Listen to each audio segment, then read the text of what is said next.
On Atheists Say the Darndest Things, um, I modeled it after an Art Linkletter show in the 1950s when I was a boy, and then he continued for a while. It's a clever little thing he would do, interview little children and ask them about their parents or their dreams and all of those kind of things, and they say the darndest things. Well, when you get through with reading about 2,000 quotes from Sam Harris, Richard Dawkins, Christopher Hitchens, and Stephen Hawking, you're just kind of like, we're in kindergarten here. These fellows are doing all kinds of magical things, but they say the darndest things. Some of it is just so ridiculous. Listen to this one, where this is Richard Dawkins being intellectually dishonest with you. And I'll show you why. Do not indoctrinate your children. Sounds good. Teach them how to think for themselves, how to evaluate evidence, and how to disagree with you. And you say to me, Bill, I agree with that statement. And I say, so do I. The problem is Richard doesn't agree with that. He's a hypocrite. How can I charge him with that? Easily.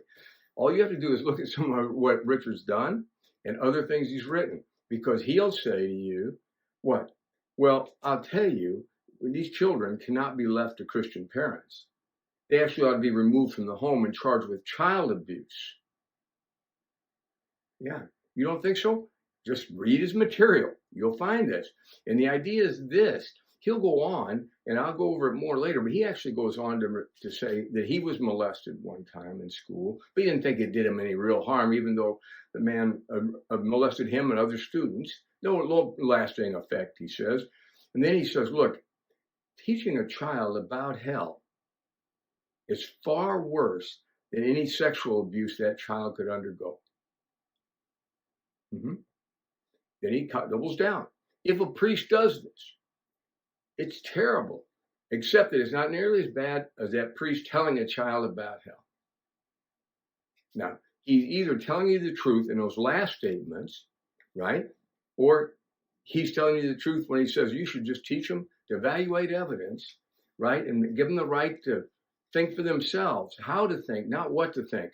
If you had a kid in school, and this is 2025, if you had a kid in school or in college in the last 10 years, the thing I have to fight all the time is that schools tell your kid what to think, not how to think. Your kid never knows more than a fact. He's never even gotten to the knowledge point where he grabs it fully because he's too lazy and too gullible to imagine that he could ask, are you teaching me anything important in this college that I need to learn in the real world?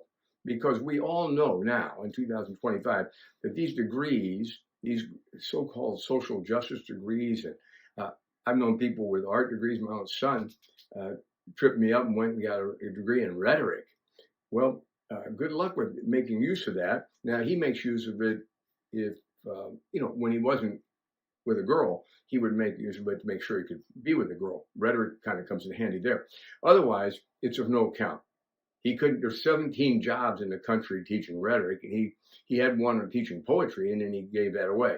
Okay, so now he just owns a pub. He sold it. He owned a venue, and he's just out of business right now. He's going to start another business. He would have been better off just to start the business at 18 and learn how to run a business. And he is doing all this the rest of his life. The degree that he's paying for, still paying for probably, is of no account to him. Okay, so think about the age, but think about Richard Dawkins and his truthfulness or lack of it.